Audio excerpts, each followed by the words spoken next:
sabão só presta para lavar prato e pano de chão. Que nem agora eu vou fazer, eu vou rapar ele todinho, tá entendendo, pessoal?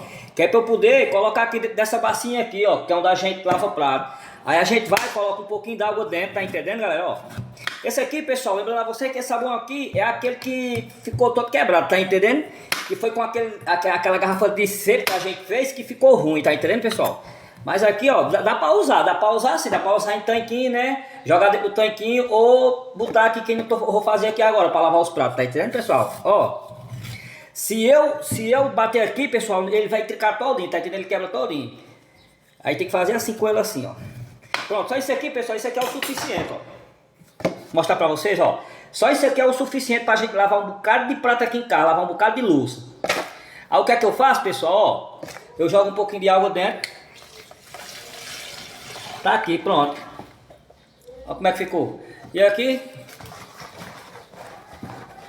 espuma danada.